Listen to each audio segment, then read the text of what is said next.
This is CGTN, China Global Television Network.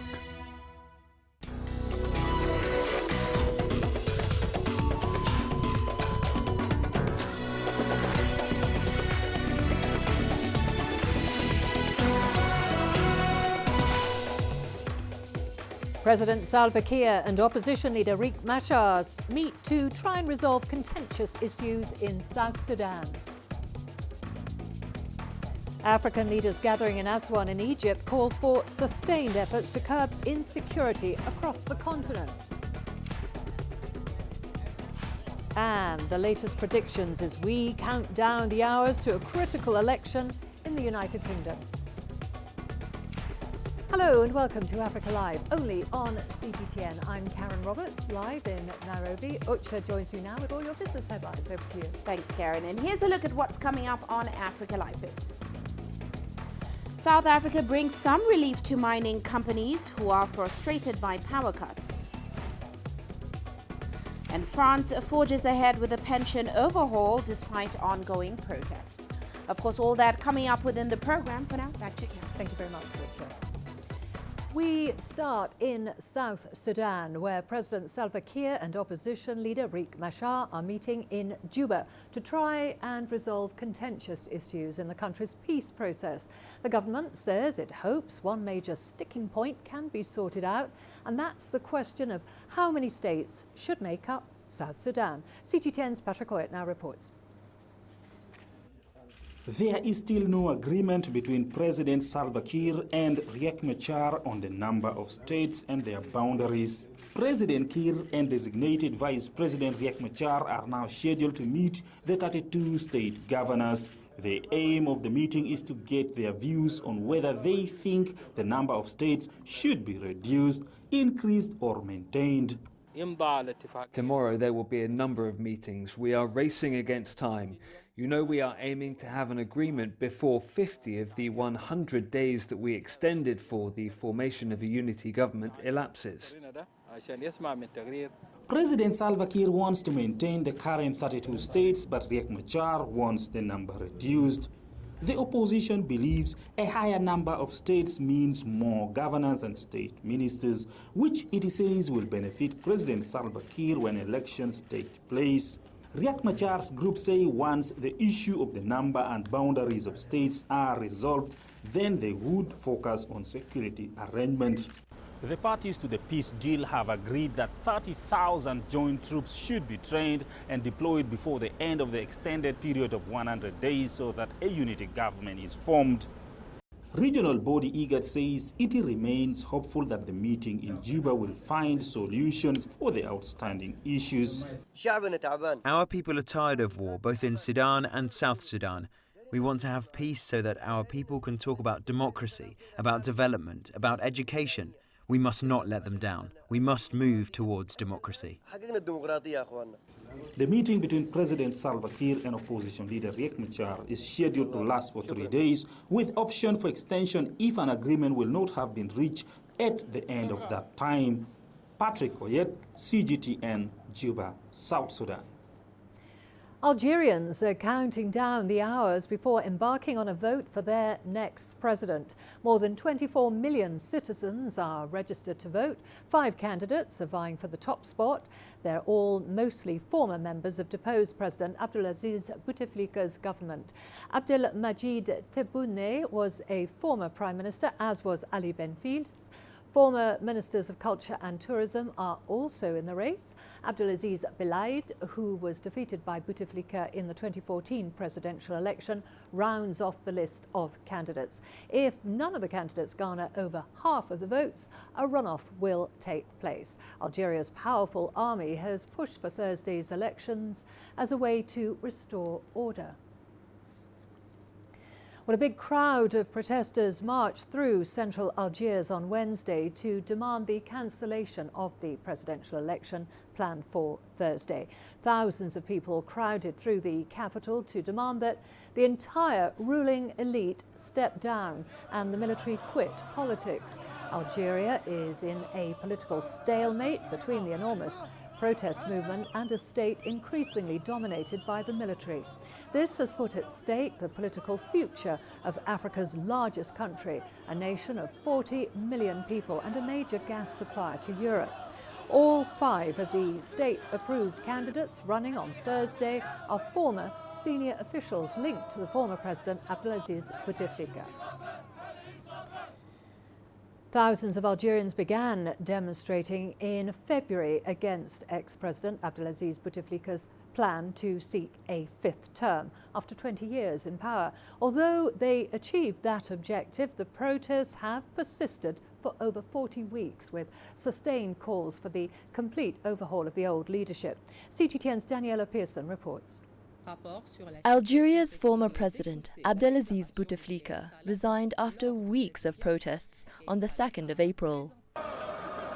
Since February, there was an outcry against his 20-year rule following his aspirations to seek a 5th term in office. The President of the Republic, Mr. Abdelaziz Bouteflika, officially announces today the decision to end his role as President of the Republic to the Constitutional Council effective today. The ailing 82-year-old leader stood down shortly after the Army Chief of Staff demanded immediate action to remove him from office. 1 week later, Algeria's parliament appointed Upper House Chair Abdelkader Ben Salah to serve as interim president in accordance with the constitution.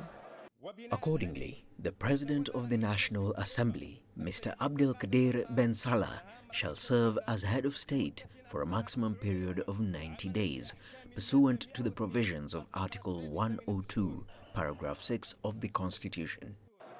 However, protesters rejected this installation while gaining momentum, asking for sweeping democratic reforms, calling on the complete overhaul of the old guard, including all those said to have links to ousted ex-President Bouteflika.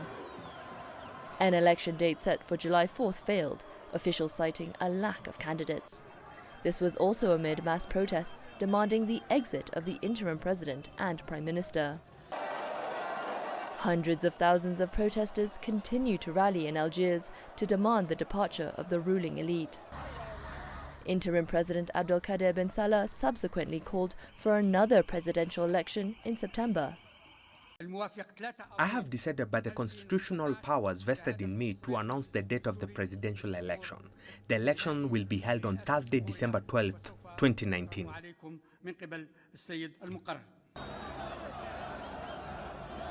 Hundreds have flocked to the streets of Algiers, rejecting the upcoming election. For the protesters, they say they have not been offered any real choice in the polls. Continued demands for the so-called ruling elite to quit power have not died down days before the poll. Demonstrations have been taking place since February, almost twice a week. The army has said the vote will be fair and an election is the only way to get out of the crisis. And Algerians are waiting to see what the turnout will be. Daniela Pearson, CGTN. Now to another election further afield. Britain will be going to the polls hours from now. A major pollster, YouGov, forecasts a slimmer majority for Prime Minister Boris Johnson from its earlier prediction. Prime Minister Boris Johnson was in Wales, where he sought to assure his supporters about Brexit finally happening. Labour Party's Jeremy Corbyn met his supporters in Middlesbrough on his final day of campaigning. I've not come here to deliver milk or to hide in a fridge.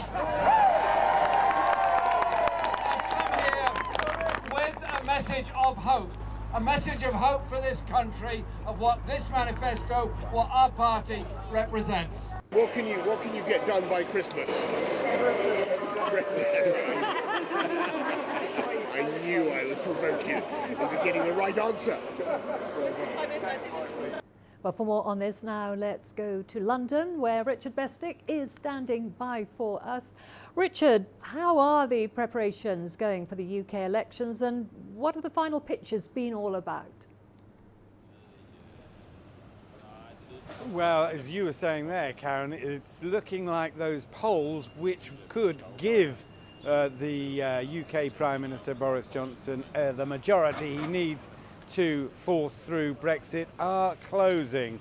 So over the next few hours it'll be important. These are the closing hours of Britain's Brexit election, with UK Prime Minister desperately trying for a parliamentary majority that will break the political deadline in this place, the British Parliament, and allow him to get Brexit out of the European Union. 3.5 years since that famous or infamous referendum. So with those monumental stakes in mind, party leaders have been crisscrossing the country in one last desperate bid to persuade voters they are the ones. But it's been an extraordinary election on so many levels. It's absolutely true that the UK is fiercely divided over Brexit and completely fed up with the entire issue. In large part, that's why it's thought Johnson's slogan, "Get Brexit Done," has resonated so successfully with voters. But the election is radically changing the political face of Britain in other ways. Gone the two-party tribalism that has dominated here for the last 70 years, and instead is replaced with perceptions of Brexit and Britain's future role in Europe. The results of this election will herald a very different Britain with what may be a very different future. Karen. Well, as you say, a critical election, and of course Boris trying to break the deadlock. What should we expect if the current administration is returned to power, and in the event the opposition party wins, what next? Well, if we get more of Boris Johnson, it will very much definitely be out of the EU by January the 31st. Then, not getting Brexit done at all, Karen, but then entering into months, possibly years of trade negotiations. If Jeremy Corbyn, the Labour opposition leader, gets in, he will go to Europe and, with their permission, negotiate a new deal, which he will then bring back and put to a second referendum. Johnson must win this election to get his ideas through. He must get a majority in the House of Parliament. The opposition parties need only to get enough seats to stop him. But to win, Johnson has to take seats from the opposition Labour Party in what's known as the Red Wall, a stretch of Labour strongholds from Wales to the East Coast. Some of these seats have never, ever voted for Johnson's Conservatives in the past. That they look like doing so this time round is a measure of the fundamental shift Brexit has brought about to this country. People discarding the voting habits of a lifetime, either for or against Brexit. It's also an election where social media has played a larger part than ever, which makes it even more difficult to determine the outcome. The markets are strengthening the pound in the prospect of a Johnson victory. But the polls, as we were saying earlier, are closing. It's interesting that anything could happen when the polls open in a matter of hours from now at 7 a.m. local time and voting gets underway. That really is the view from Westminster, what we call the Westminster bubble though, Karen. It's outside here in the countryside of Britain that it counts, and presumably as well in the outside world, what they will think of a new government in Britain, either pushing for a rapid exit from the EU or another referendum. Well, there is a question. If Boris gets his majority, then Brexit will happen. That's what he says. And, well, Brits living in the EU will face a change in their status and some uncertainty, despite safeguards in the divorce deal. Some fear that they may lose their healthcare and the right to work after Brexit. But beyond Europe, British citizens may find that there are greater business opportunities as the UK increases its trade with other countries. Of course, we'll find out more who's won the election on Friday morning. Thank you very much, Richard Bestick, CGTN's Richard there in London for us. Well, let's now head to The Hague, where Myanmar leader Aung San Suu Kyi has been defending her country against genocide accusations at the International Court of Justice. The Nobel laureate has called the case incomplete and misleading. Gambia filed the case against the government of Myanmar, accusing it of violating the 1948 Genocide Convention. The case stems from violence in 2018 in which Rohingya Muslims were allegedly targeted and displaced by mainly Buddhist villagers. Government troops are accused of backing the villagers. Only 57 mainly Muslim countries are supporting, over 57 mainly Muslim countries are supporting the case. However, the Myanmar leader says her government is competent enough to bring those responsible for the attacks to justice. Regrettably, the Gambia has placed before the court an incomplete and misleading factual picture of the situation in Rakhine State in Myanmar. Yet, it is of the utmost importance that the court assess the situation obtaining on the ground in Rakhine dispassionately and accurately. Surely, under the circumstances, genocidal intent cannot be the only hypothesis. Under its 2008 constitution, Myanmar has a military justice system. Criminal cases against soldiers or officers for possible war crimes committed in Rakhine must be investigated and prosecuted by that system. Time for us to take a quick break. Don't go away, lots more to come, including conflicts have devastating effects on our societies and they militate against our progress. African leaders gathering in Aswan in Egypt call for sustained efforts to curb insecurity across the continent. And why dialogue with men is an important factor in ending gender-based violence in South Africa. You don't find the stories of North Africa by sitting on the sidelines. You've got to get out, go there, and you'll find them. In the bazaars of Casablanca, among the crowds in Cairo, who come to visit Cairo, the ancient capital of Egypt. Along the waters of the Nile, along the sands of the Sahara. No one else will take you where we can in North Africa. No one else will show you what it's all about.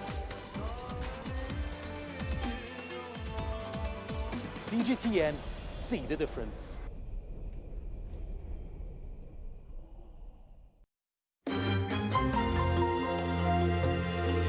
Africa Live. Find your voice.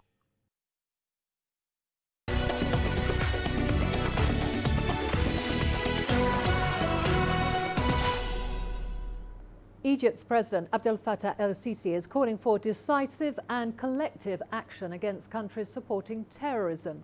Sisi was speaking at the Forum for Sustainable Peace and Development in Africa in the Egyptian city of Aswan. Nigeria's Muhammadu Buhari highlighted the need to adopt better strategies for conflict prevention on the continent. The theme for the forum is an agenda for sustainable peace, security and development in Africa. Sisi said achieving sustainable development in Africa is crucial, along with efforts to fight militant groups in Egypt and sub-Saharan countries. We should have collective response against terrorism and a decisioned response to countries supporting terrorism, because the terrorist groups will not have the ability to fight like this if they know that they are not going to be provided by finance and military support. The Libyan issue is on its way to a comprehensive political solution in the coming few months to end up and drain the epicenter of terrorism that sends militant fighters and weapons to the Libyan neighboring countries, including Egypt. As Africans, it is important to focus on the issue of conflict prevention and resolution. Conflicts have devastating effects on our societies and they militate against our progress. In this regard, the need to silence the guns cannot be overemphasized. Let's now head to Somalia, where security agencies have ended a siege on a hotel in Mogadishu. Authorities say 10 people, including 5 assailants, were killed in the siege that lasted for 7 hours. The other 5 include 2 soldiers and 3 civilians. Several others were injured, with over 100 rescued. The Somali-based Al-Shabaab group has claimed responsibility for the attack.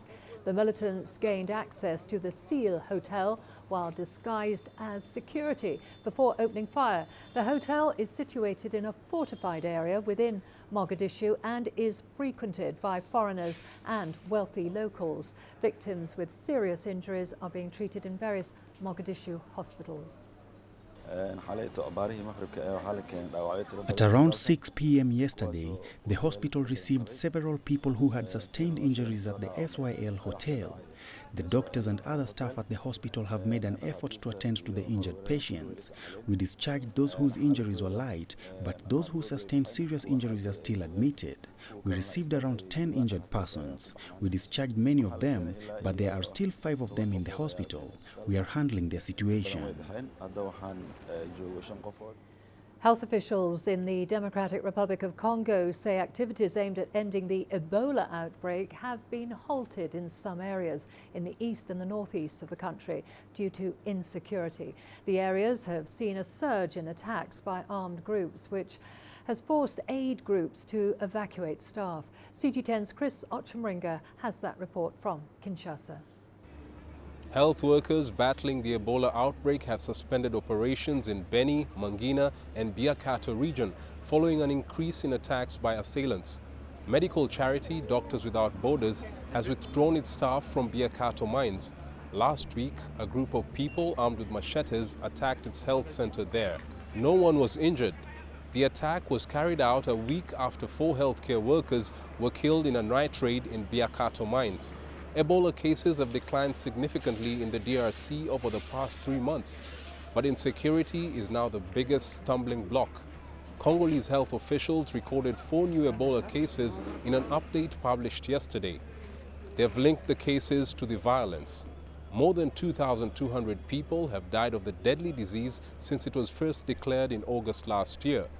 The rise in insecurity has come as Congolese authorities and international aid agencies formulate plans to try and end the outbreak by the end of December this year. Chris Ochemringa, CGTN, Kinshasa, Democratic Republic of Congo. In Zimbabwe, 80 junior doctors have reported for duty and at least 280 more are expected to join by January as incentives to get striking doctors back to work start yielding results. A combination of a presidential moratorium and a 5,000 Zimbabwe dollar, about $300 per month allowance offered by a philanthropic foundation have made a breakthrough that's brought some doctors who've been on strike since September 6th back to the wards. We would like to confirm that some of our doctors are now reporting for duty and the hospital is still monitoring the situation. So at the moment we are unable actually to provide the actual figures of doctors who are coming as we are continuing to monitor. Parire Nyatwa, the country's largest referral hospital, had been forced to turn patients away during the protracted industrial action. It slowly resumed some of the services that had been stopped. Davin Ngwerume says his friend was admitted overnight after being involved in a car accident. When we came here last night, we didn't expect to get any help. We thought our friend would just be left in pain for the whole night, but a doctor came promptly and attended to him. He was given tablets for pain and admitted overnight. Today, he will be seen by an oral specialist since he lost some of his teeth. Services at public hospitals aren't back to normal just yet, but there's finally light at the end of the tunnel that this long-running crisis may be resolved soon. President Emmerson Mnangagwa recently hinted that some of the striking doctors are being sponsored to destabilize the health sector, which is why they have turned down offers to return to work while negotiations over their demands continue. Government has committed to addressing the doctors' grievances relating to drugs, medical equipment, and their welfare. Doctors want their salaries to be reviewed in line with inflation and the US dollar exchange rate, both of which have been rapidly increasing. Farai Mwakutuya, CGTN, Harare. Zimbabwe. Protesters in the Democratic Republic of Congo burnt down a police station after a student was shot dead during a protest in the eastern city of Goma. Locals were demanding an end to insecurity in their area. CT10's Chris Ochemringa has more. Hundreds of residents of Katoi neighborhood in Goma City staged a protest over the rising cases of crime, but the police dispersed them with tear gas and live rounds. A student who was among the protesters was shot dead, sparking an uproar. Dozens of angry protesters burnt down a police station in retaliation. They also barricaded roads around the city. More police officers had to be deployed to quell the protest.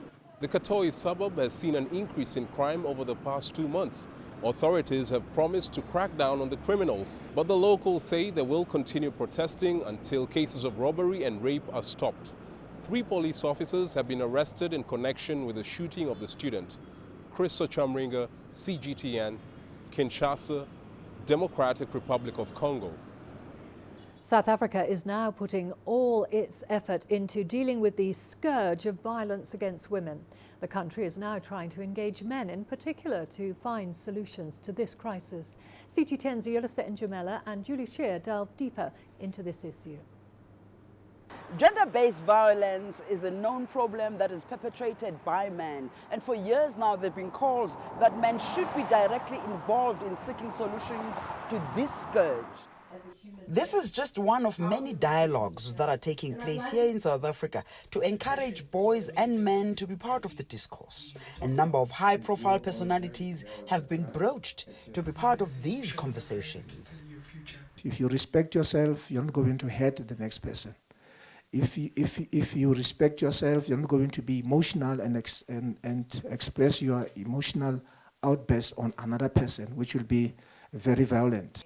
The acting Canadian High Commissioner shared experiences from her country, citing the fact that violence against women and children is not unique to South Africa. And I know that there's work being done on this, and there's a high-level political commitment by your president to address gender-based violence. And I think that's really important. And I think what's really important from that is then that high-level political commitment translates into actions and accountability. Victims or survivors of gender-based violence often point to a failure by authorities to deal decisively with perpetrators. As a result, many of them refrain from reporting the acts. The kind of violence we see is not just people have gone evil. People haven't gone evil.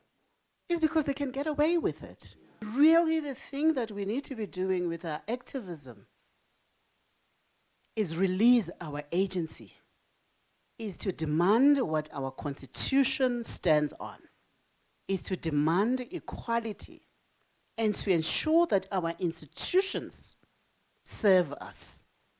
The dialogues are continuing and will be held in various communities around the country. Yolisa Njumela for CGTN in Johannesburg, South Africa. Patience Maseti endured a harrowing experience of being repeatedly raped from the time she was 10 until she was 15. I didn't even know what rape is. I didn't even know what sex is. I have never even seen a male's private part in my life. It was a serious shock. It took time to process the shock of, at times I thought maybe I was dreaming, but the pain in the blood and everything keeps on reminding you that actually this is real, you're not dreaming. The sexual abuse stopped when Maseti went to boarding school, but the horrific memories still haunt her. When something like this happened to you, you become a victim for a very long time. And the victimness defined you in so many ways. It defines your friendship, it defines your relationships. I was on therapy for 8 years, so I still relapse and go back.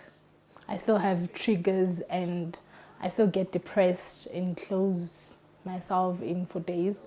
Earlier this year, President Cyril Ramaphosa announced life sentences for rapists and murderers, following mass marches against femicide. But Maseti says it's not enough and that the justice system is failing women. I think the focus is on the perpetrators, and that's where we are getting it wrong as a nation. That's where I think the president is getting it wrong. As they take the perpetrator to jail, he gets there, he studies for free, he eats breakfast and lunch and dinner, he gets free counseling, he has free access to medical health. But then as the victim, no one is providing those things for you. Anger still overcomes Masetti, but she started her own foundation to help other rape victims. But South Africa is still far from finding concrete solutions to the crisis, which has half its nation living in fear. Julie Shire, CGTN, Johannesburg, South Africa. Let's now go to Ucha for all the latest business news. Over to you. Thank you, Karen. And coming up on Africa Live Biz. South Africa brings some relief to mining companies who are frustrated by power cuts.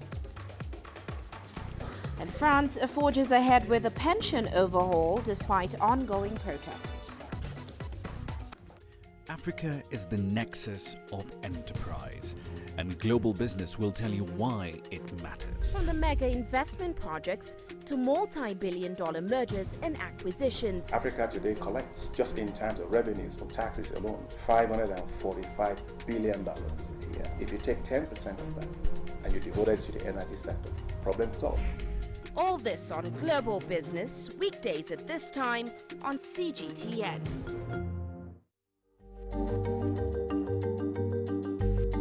Africa Live.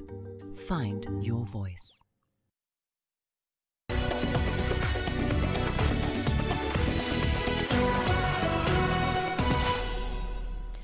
And starting off in South Africa, state power utility Eskom has scaled back power cuts on Wednesday, giving some relief to mining companies that were able to restart operations hit earlier this week. A week of heavy rains has caused flooding, leading to evacuations and aggravating problems at the cash-strapped and indebted power company.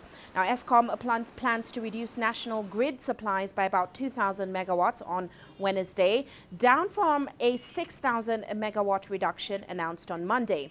It forced Harmony Gold, Impala Platinum and Sibanye Stillwater to cut production significantly. It's no secret that South Africa's power utility has been in tatters for years. Rolling blackouts are nothing new, but what has shocked many is how Eskom seems to have been utterly unprepared this time around. This load shedding will have a dampening effect, could well cause the economy to register an official recession, but will not cause the economy to collapse. What is concerning, though, is the fact that this stage of load shedding was not anticipated at all. Among many badly affected by the power cuts are small businesses. Take Maike van der Reitspeer, for instance. She owns a bakery in Johannesburg and has been unable to keep the lights on. One of her two bakeries already has a generator, costing at least around $200 a day to run. This specific business is affected because it cannot serve coffee, it cannot serve any warm beverages in the mornings, especially in the mornings. And also, we also have fridges here. We also, you know, if it takes longer, load shedding takes longer, after 4 hours, you have to be careful, especially on a hot day. So coffees and teas are affected. We lose about up to 1,000 Rand every morning if it happens in the mornings, even afternoons. People want, their warm beverages. We can't make toasted cheeses. We can't use any of those devices either. Van der Reitspeer faces an even darker future as Eskom could very well scale up to level 8 of load shedding. We don't know what the future will bring, but it's very daunting, I think, for any business, especially if you are dependent on power as we are. Running big ovens, running fridges, freezers, machinery that, has to knead the dough, everything works on electricity. I mean, that's just a fact. So we cannot live without it, bottom line. So it will be a daunting task that lies ahead. Economic fallout from the power cuts is widespread, with mining companies scaling down operations across South Africa. But they are better placed to weather the storm than more fragile, smaller businesses. Hlonela Lupuwana, CGTN. Now, the African Union is reviewing its land reform policy 10 years on from when it was first implemented. The guideline assists member states to adopt proper land management laws and practices at a national level, while also protecting rightful land ownership.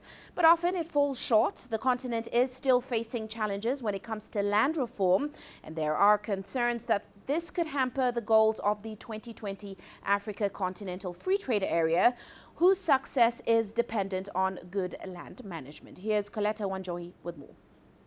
The intra-Africa trade idea is built on the assumption that the continent will be able to increase cross-border investment that people will use to move their goods and services easily across borders. It also assumes that member states will be able to set up regional production zones, which will help industries grow. But that would require an open-door land policy, which the UN Economic Commission for Africa says is still a long way off.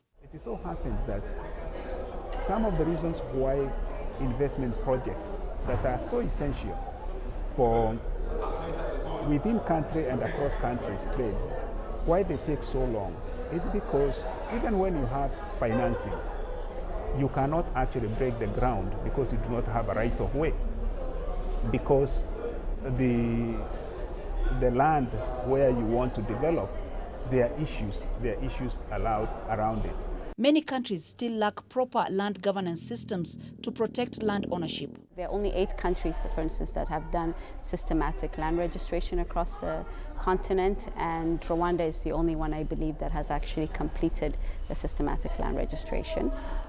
Ethiopia has also done quite a bit in that regard. So there are definitely countries who are tackling these issues, but we're not quite there as a continent. There's a lot that South Africa can learn from the rest of the continent in terms of land reform, in terms of law, and in terms of community tenure.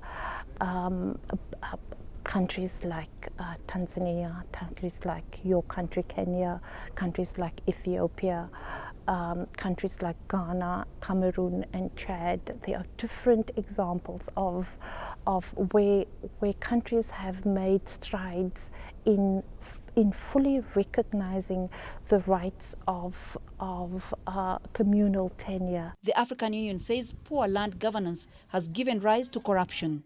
The African Development Bank says land developers are targeting countries with what it calls weak governance systems to further their own needs. It is concerned that at the end, it's the public that loses out.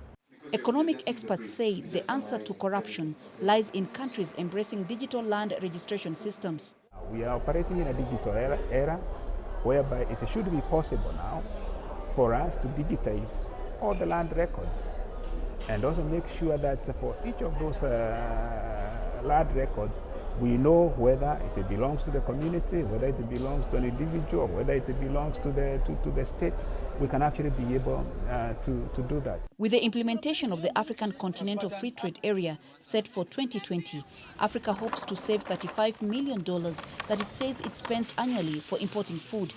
But to achieve this, it will need good land management in order to produce what it needs to feed itself. Coletta Wanjohi, CGTN, Addis Ababa, Ethiopia. And on the international front, Prime Minister Edouard Philippe has defied striking workers by announcing plans for an overhaul of France's Byzantine pension system. Now, Philippe says the new regulations will be fairer and encourage people to work longer. In a speech that followed days of street protests and strikes, Philippe said France will replace a convoluted system of more than 42 separate state-funded plans with a universal points-based system that will apply to those entering the job market for the first time in 2022. La mise en place d'un système universel. Women will be the big winners of the universal system. Today, we know that women's pensions are lower and almost half of men's pensions. Who can accept it? Nobody. But it's lasted for a long time. It's improving over time, it's true, but very slowly. We will guarantee a minimum pension of 1,000 euros net per month for a full career earning minimum wage. It will be a social revolution that will remain as a victory, especially for farmers, craftsmen and small businesses. Let's now take a look at a Arbiter of global trade disagreements in a crisis, the World Trade Organization's appellate body will be unable to make rulings on dispute appeals made by members as of Wednesday. The body is composed of 7 members and at least 3 are needed to hear an appeal. But after the resignation of 2 judges, only 1 will remain. Now, the U.S. has blocked the appointment of new judges, leading to a halt in the WTO has long been the target of U.S. politicians, including President Donald Trump. Can we find a solution for the long term? How fast can we do that? What would that solution be? I mean, there are a number of questions there, but it just simply just doesn't mean that it's over. It simply means that, as far as I can tell, it's going to be different. And staying with that story, let's now take a look at how the World Trade Organization got into this crisis. Trump's disdain for the WTO is no secret. He's even threatened to pull out entirely. We will leave if we have to. But it's not just the U.S. president who's unsupportive of the WTO. Blocking appellate judges was a strategy U.S. Trade Representative Robert Lighthizer proposed earlier this year, saying it was the only way to reform it. Lighthizer, earlier in his career, even advocated for a panel of retired U.S. federal judges to review WTO decisions and decide if Washington should withdraw as a result. But some in the U.S. are saying being in the WTO has actually helped. The U.S. Chamber of Commerce, earlier this year, in response to Washington's rhetorical escalation against the WTO, said it's benefited the entire world, but no one more than the United States. In October, the WTO ruled in favor of the U.S. in a 15-year dispute with the EU. Washington claimed the EU's subsidies for Airbus create an uneven playing ground, harming U.S.-based Boeing. The U.S. was allowed to hit the EU with $7.5 billion worth of tariffs as a result. A study by the Alliance for American Manufacturing found the U.S. winning disputes like these are the norm. It says Washington wins about 90% of the complaints lodged with the WTO. Despite this, the White House looks poised to continue to push back against the organization. Timothy Ulrich, CGTN. And that ends today's Africa Live Biz. But coming up later on Global Business Africa, experts warn that South Africa is fast losing its attractiveness as an investment destination. Of course, we'll bring you more on that at top of the hour. For now, back to you, Karen. Thank you very much, Ocha. Well, we are going to a short break. Don't go away. Lots more to come, including how a South African benefit concert is helping to transform lives and address societal challenges.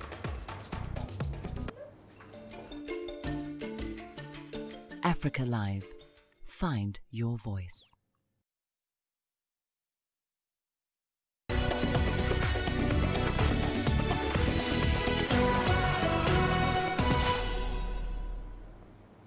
A local charity organisation says good progress is being made in addressing pressing social issues in South Africa.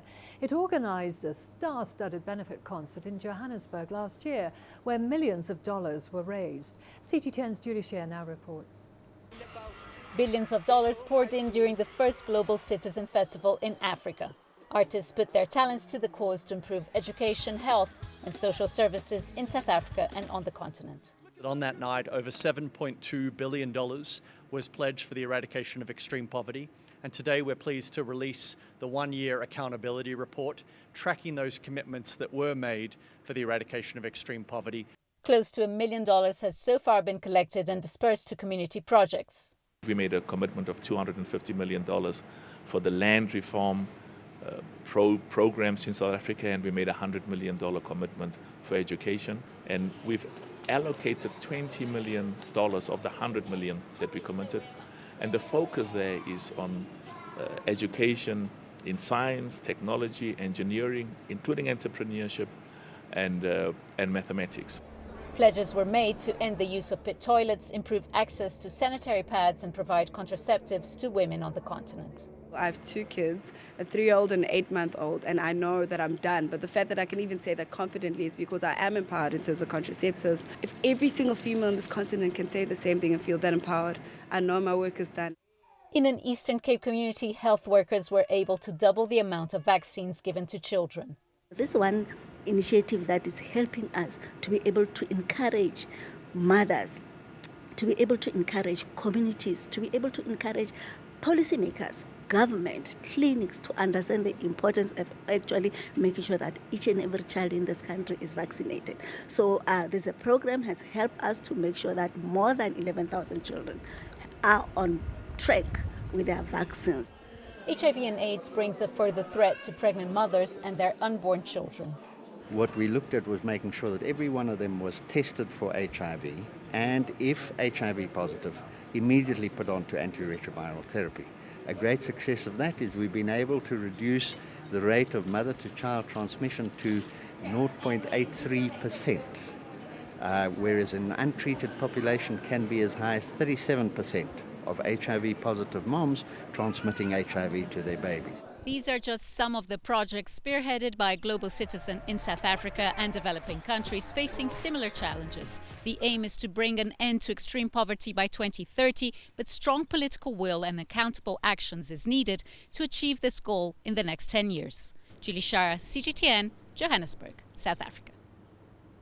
To Nigeria now, where one artist is using edible materials like spices and grains to create colourful portraits. CGTN's Daniela Pearson has more. For Nigerian visual artist and blogger Hanifa Adam, it's in ordinary food ingredients that she finds inspiration. So now I'm going to create a portrait with the Bantu knot hairstyle because I really love the texture and the feel of the hair, and it also celebrates the African culture and heritage. For this piece, Adam is using finely blended baobab leaves, known locally as kuka. It's commonly used to make soup, but Adam uses the powder to make art. Her artwork is temporary in nature, especially when it comes to perishable items. So after completing a piece, she documents her work through photography. Adam exhibits her work through social media platforms. On Instagram, she has around 30,000 followers. This is my Instagram page where I document my food art. I also have an arts page which features things that I do as well. The self-taught artist says her ideas come from daily life, but the execution depends on the material she's working with. I'm inspired by my personal experiences and observations of the society at large. It's usually introspective. Vendors at the local market is where the artist stocks up on supplies. So these are the kind of materials I use to create my artwork. So I'm here to get millet and some other grains that I'm going to be using to create portraits. 3 years ago, Adam started experimenting with spices, grains, and even leftover meals. Her critics say that her work is simply food wastage. But Adam says she works in a very clean environment. Once she is done, she packs up all her grains and spices for home use. And sometimes her art is too delicious to resist. So now that I've created an artwork on the rice with the sauce, I'm going to dig in now.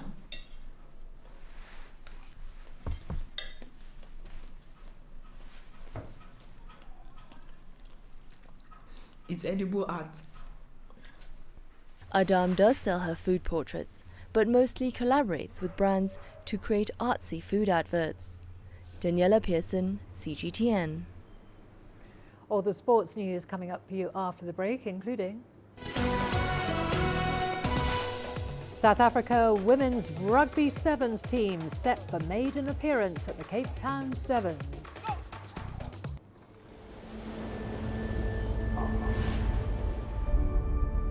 How would you create your legend? On the fields, on the tracks, in the arenas of Africa.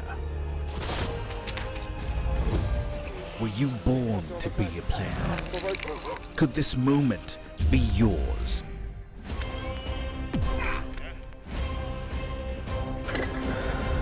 sports scene.